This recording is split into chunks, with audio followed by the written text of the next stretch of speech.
Have y'all heard a Georgia judge once sentenced a chicken thief to marry the victim's daughter? Coming at you.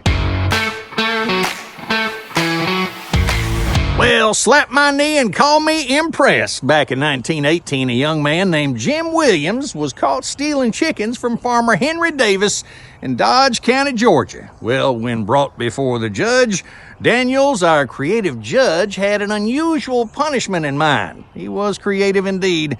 Instead of jail time, the judge sentenced Jim to marry the farmer's daughter, Sally Davis. There's a joke in there somewhere.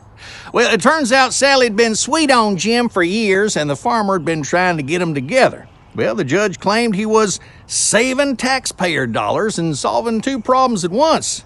The craziest part, they actually got married right there in the courtroom, and according to county records, they stayed hitched for 51 years. Talk about turning a foul situation into a love match. I reckon old Jim never stole another chicken. He was too busy raising his own flock with Sally. Hey, y'all, today's National Buttermilk Biscuit Day. Yum! Now, there's something every Southerner can get behind.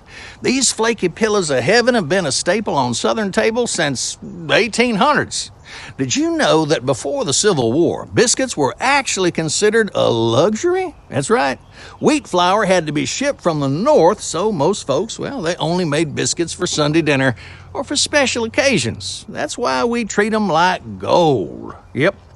Now, the secret, don't tell nobody, to perfect Southern biscuits, cold butter, buttermilk, and as my grandmama always said, handle the dough like you holding a baby chick. Gentle but firm. Now, some Southern families have cast iron skillets dedicated only to biscuit making that haven't been washed with soap in over 100 years. That's not unsanitary, folks. That's called seasoning. Y'all ever wonder why chess pie is called chess pie? Yeah, I did too. Well, this simple but decadent dessert made with eggs, butter, sugar, and a touch of cornmeal has been baffling folks with its name for generations.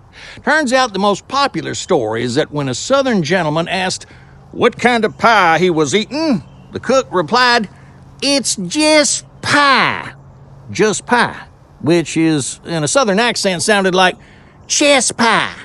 Well, another tale claims that because the pie kept so well in pie chests, it became known as chest pie, which evolved into chess pie. Well, this dessert became popular in the South because it used simple pantry ingredients that most folks had on hand. And during the Great Depression, chess pie was a way to have something sweet when fancy ingredients, well, they just weren't available. Leave it to resourceful Southern women to make something so delicious out almost nothing.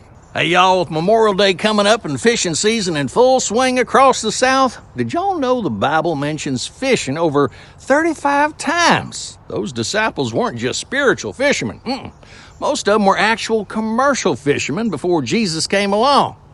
In Luke chapter 5, Jesus helps the disciples catch so many fish that their nets begin to break. And folks, that's after they'd fished all night without catching a dad-burned single one. Now imagine trying to explain that one at the local fishing tournaments. "So, Peter, where'd you catch all these fish?" "Well, Jesus told me to cast on the other side of the boat." Is that a new lure? Jesus? Never heard of that brand. And that's all for today's Have Y'all Heard, because now y'all have. Leave a comment if you're smarter, smiling, or hungry. Until next time, later, taters.